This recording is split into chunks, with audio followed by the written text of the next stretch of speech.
आज की इस वीडियो के अंदर मैं आपको डॉक्टर डूम और रीड रिचर्ड्स के कॉम्प्लेक्स रिलेशनशिप के बारे में बताने वाला हूं। इस चीज को बताने के लिए मैंने कॉमिक बुक से कई सारी स्टोरीज का इस्तेमाल किया है, जिनको सुनने के बाद आपको समझ आएगा कि इन दोनों के बीच में जो रिलेशन है वो कितना ज्यादा कॉम्प्लिकेटेड है। डॉक्टर डूम और रीड रिचर्ड्स के बीच की दुश्मनी शुरू होती है उनके कॉलेज के दिनों से। कॉलेज के दिनों में डॉक्टर डूम एक मशीन बना रहे होते हैं, जिस मशीन की मदद से वो नेदर वर्ल्ड में कॉन्टैक्ट कर सकते हैं। नेदर वर्ल्ड से मेरा मतलब है नर्क। जब डॉक्टर डूम इस मशीन को बना रहे होते हैं तो आपको पता होगी, अगर कोई भी व्यक्ति कोई भी नई चीज बना रहा है तो उसके लिए सबसे पहले वो लोग कॉपी के ऊपर लिखते हैं। You first right it down और उसके बाद आप उसको इंप्लीमेंट करने के बारे में सोचते हो। तो डॉक्टर डूम ने भी ऐसे बहुत सारे नोट्स बना रखे थे, और जब रीड रिचर्ड्स उन नोट्स को देखता है तब वहां पर उसे एक कैलकुलेशन एरर दिखाई देती है। वो डॉक्टर डूम से कहता है कि इसमें कुछ कैलकुलेशन एरर है और इसकी वजह से कुछ मशीन के अंदर दिक्कत आ सकती है, तो तुम ध्यान में दे लो इसको, अभी इसको ठीक कर लो। लेकिन डॉक्टर डूम इस बात को नजरअंदाज कर देता है और वो मशीन को अपने उन्हीं नोट्स के जरिए बनाता है। जो मिस्टेक उसमें थी वो उस मिस्टेक को सही नहीं करता है और उसको लगता है कि रीड रिचर्ड्स बेवकूफ है। वो मशीन बनाता है और वो मशीन जब ऑपरेट करने जाता है तब वो मशीन फट जाती है, जिसकी वजह से डॉक्टर डूम का पूरा फेस जल जाता है। और यहाँ पर डॉक्टर डूम ये सोचने के बजाय कि रीड रिचर्ड्स ने उसको जो बताया था वो सही था, वो ये सोचने लगता है कि रीड रिचर्ड्स ने जानबूझकर उसकी मशीन में कुछ गड़बड़ की है ताकि उसकी कही गई बात प्रूफ हो सके कि मेरे नोट्स में कुछ गड़बड़ थी। उसे लगता है कि रीड रिचर्ड्स ने उसको धोखा दे दिया है, उसको सैबोटाज कर दिया है। तो ये वो स्टार्टिंग पॉइंट था जिसके बाद से डॉक्टर डूम रीड रिचर्ड्स को हेट करना चालू करता है। उसके मन में रीड रिचर्ड्स के लिए जेलसी उत्पन्न होने लगती है। एक दिन फिजिक्स के लेक्चर के दौरान डॉक्टर डूम बोलता है कि अदर रियल्म्स में उसका बिलीफ बहुत ज्यादा है और उसे लगता है कि और भी कई रियल्म्स हैं इस दुनिया में जो कि एग्जिस्ट करते हैं। रीड उसके इस आइडिया को सपोर्ट करता है और कहता है कि हाँ, ऐसा बिल्कुल है। लेकिन रीड इसके लिए इस्तेमाल करता है साइंटिफिक टर्म्स का और डूम इस्तेमाल कर रहा था मैजिकल टर्म्स का। विक्टर वान डूम का भरोसा जो है वो है मैजिक में, क्योंकि उसकी माँ एक विच थी, तो मैजिक के बारे में और सॉर्सरी के बारे में उसको पता है। But Reed Richards totally science के ऊपर बहुत ही ज़्यादा हैवीली रिलाई करता है और उसको लगता है कि इस दुनिया में जो भी चीज़ पॉसिबल है वो पॉसिबल है because of science. Doctor Doom जब देखता है कि रीड रिचर्ड्स उसका सपोर्ट करने के लिए बोल रहा है, तब वो उसको कहता है, रीड, जब मुझे तुम्हारी जरूरत पड़ेगी किसी आर्गुमेंट में जीतने के लिए तब मैं तुम्हें बता दूंगा। तब तक के लिए प्लीज अपना मुंह बंद रखो और तुम्हें मेरा सपोर्ट करने की कोई भी जरूरत नहीं है। डॉक्टर डूम के अंदर जो रीड रिचर्ड्स के लिए जेलसी है वही उसका सबसे ज्यादा बड़ा दुश्मन है। डॉक्टर डूम इतना इंटेलिजेंट है कि वो ऐसी कई सारी चीजें अकम्प्लिश कर सकता है जो कि किसी भी दूसरे व्यक्ति को ऑलमोस्ट लेजेंडरी बना सकती हैं। लेकिन डॉक्टर डूम जब भी कोई चीज़ अकम्प्लिश करता है तो बजाय ये सोचने के कि मैंने इतनी खतरनाक चीज़ अकम्प्लिश की है, वो ये सोचता है कि मैंने एक ऐसी चीज़ अकम्प्लिश की है जो कि रीड रिचर्ड्स कभी अकम्प्लिश नहीं कर सकता था। और यही वो चीज़ है जो कि डॉक्टर डूम को कमजोर बनाती है रीड रिचर्ड्स से। मैं आपको एक बात बताता हूँ, आपके मन में जो भी एक इमेज है जिसको आप सबसे बेस्ट मानते हो, आप उसे कभी भी आउट परफॉर्म नहीं करने वाले हो, कभी आप कर ही नहीं सकते हो। अगर आपने अपने मन के अंदर किसी व्यक्ति को बिल्कुल ही बेस्ट मान लिया है, आप उसको बिल्कुल मेजरिंग स्केल की तरह मानते हो कि अगर मैं इससे इंटेलिजेंट बन जाऊंगा तब मैं कुछ हूं, तब आप एक बात हमेशा लिख करके रख लीजिए, आप उससे नीचे ही रहने वाले हो। अगर वो यहाँ पर है तो आप यहाँ कहीं ही रहोगे या ज़्यादा से ज़्यादा यहाँ पहुँच जाओगे, उसके ऊपर आप नहीं जा सकते हो। तो डॉक्टर डूम का ये सोचना कि उसने कुछ अकम्प्लिश किया है जो कि रीड रिचर्ड्स अकम्प्लिश नहीं कर सकता है, वही वो चीज़ है जो कि उसको रीड रिचर्ड्स से कमज़ोर बनाती है। एक बार डॉक्टर डूम ब्लैक होल से पूरी दुनिया को बचाने के लिए जा रहा होता है। कोई मुसीबत आई होती है ब्लैक होल की जिसमें पूरी दुनिया खतरे में थी, तो डॉक्टर डूम उस चीज को सॉल्व करने जा रहा था। तो रीड रिचर्ड्स के पास आता है और उसको बोलता है कि best of luck.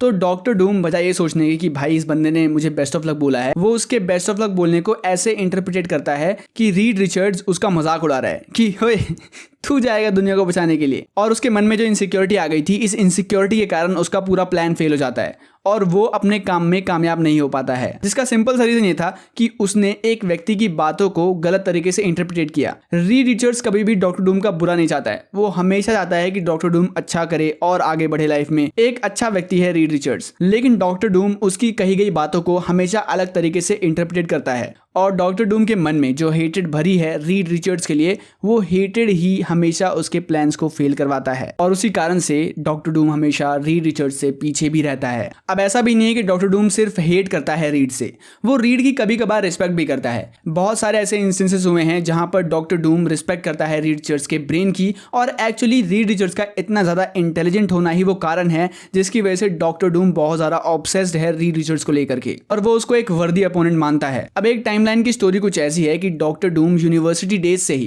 Reed Richards की कही गई बातों को गलत तरीके से इंटरप्रेट नहीं करता है, उस क्रिटिसिज्म को बड़े प्यार से लेता है, उसके ऊपर काम करता है और दोनों दोस्त बने रहते हैं और सभी चीजें बहुत ज़्यादा स्मूथली जाती है।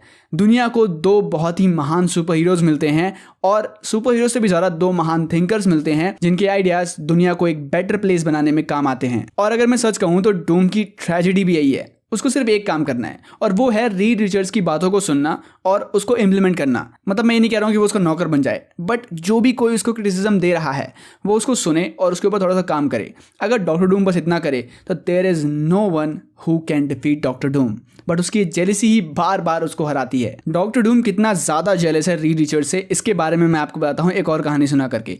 एक बार क्या होता है कि सू स्टॉर्म माँ बनने वाली होती है। अब क्या होता है कि कुछ प्रॉब्लम आ रही होती है, सू स्टॉर्म बच्चा डिलीवर नहीं कर पा रही होती है, तब डॉक्टर डूम वहां पर आता है मदद करने के लिए। डॉक्टर डूम अपने मैजिक की हेल्प से सू स्टॉर्म को बच्चा डिलीवर करने में हेल्प करता है और वो लिटरली इस चीज़ का फ़ायदा उठाता है और रीड रिचर्ड्स से कहता है कि इस बच्ची का नाम मैं दूंगा और मैं इसका गॉड फादर बनूंगा। डॉक्टर डूम उस बच्ची का नाम रखता है वेलेरिया और वो ऐसा इसलिए करता है ताकि रीड रिचर्ड्स को ज़िंदगी भर ये रियलाइज़ होता रहे कि कोई ऐसी चीज़ थी जिसमें रीड रिचर्ड्स नाकामयाब हुआ और उसको डॉक्टर डूम के आगे हाथ फैलाने पड़े और उसको ये एक्नॉलेज करना पड़ा कि doctor Doom is much smarter than him. Doctor Doom को लगता है कि जब जब रीड रिचर्ड्स अपनी बेटी को देखेगा उसको याद आएगा कि कैसे उसने डॉक्टर डूम से हेल्प ली थी। और डॉक्टर डूम वेलेरिया को सच में अपनी बेटी की तरह मानता है और वो एक ऐसी व्यक्ति है जिससे डॉक्टर डूम प्यार करता है। लेकिन डॉक्टर डूम इतना ज्यादा ऑब्सेस्ड है रीड रिचर्ड्स के साथ कि वो इस चीज में भी अपनी राइवलरी को इंसर्ट कर रहा है और इस चीज को वो एक लेवल और ऊपर लेके जाता है सीक्रेट वॉर्स के दौरान। सीक्रेट वॉर्स के अंदर डॉक्टर डूम क्या करता है कि जब वो बैटल वर्ल्ड बनाता है तो वो सभी लोगों की मेमोरी को इरेज कर देता है और वो सभी लोगों की मेमोरी में सू स्टॉर्म का पति बन जाता है और वेलेरिया उसकी अपनी बेटी बन जाती है और वो रीड रिचर्ड्स की जगह ले लेता है। My God, this guy is so obsessed with Reed Richards. मतलब आप ऐसे समझिए कि वो एक लिटरल गॉड बन चुका है, लेकिन तब भी उसके दिमाग में सिर्फ एक चीज़ आ रही है कि कैसे उसको रीड रिचर्ड्स की जगह लेनी है, कैसे उसको ये प्रूव करना है कि वो बेटर है रीड रिचर्ड्स से हर हाल में। इस लेवल पर ऑब्सेस्ड है डॉक्टर डूम रीड रिचर्ड्स से। मुझे बिल्कुल भी नहीं लगता है कि डॉक्टर डूम की इस वाली साइड को बहुत ज़्यादा डिटेल में मार्वल दिखाने वाला है, बट मैं ये भी नहीं कह रहा हूँ कि वो बिल्कुल इसे टच नहीं करेंगे, क्योंकि अगर वो बिल्कुल भी इसे टच ना करें तो भाई ये तो बहुत ही ज़्यादा गलत होगा, क्योंकि ये एक बहुत ही कॉम्प्लिकेटेड चीज़ है और इसको टच करके वो डूम के कैरेक्टर को एक अलग लेवल की डेप्थ दे सकते हैं। और डॉक्टर डूम जितनी बार भी कॉमिक्स के अंदर हारता है वो बस एक रीज़न की वजह से हारता है और वो एक सिंपल सा रीज़न ये है कि वो अपने ऑब्सेशन को टुवर्ड्स रीड रिचर्ड्स कभी ख़त्म ही नहीं कर पाता है। वो हमेशा अपने आप को उससे कंपेयर करता है, वो हमेशा उससे जेलस फील करता है और वही जेलसी और कंपैरिजन ही वो रीज़न है जिसकी वजह से वो बार बार हारता है। मैं उम्मीद करता हूँ कि आपको ये वीडियो पसंद आई होगी। अगर आपको ये वीडियो पसंद आई है तो आप इस वीडियो को लाइक कर सकते हैं। If you are new on the channel तो आप इस चैनल को सब्सक्राइब कर सकते हैं ताकि आपको ऐसी और इंटरेस्टिंग वीडियोस देखने को मिलती रहे। स्क्रीन के ऊपर आपको एक वीडियो दिख रही होगी, आप उस पर क्लिक करके उस वीडियो को भी देख सकते हैं। मिलता हूँ आपसे नेक्स्ट वीडियो में। Till then keep watching whatever you like to watch, keep doing whatever you like to do, because it's life you get one, use it.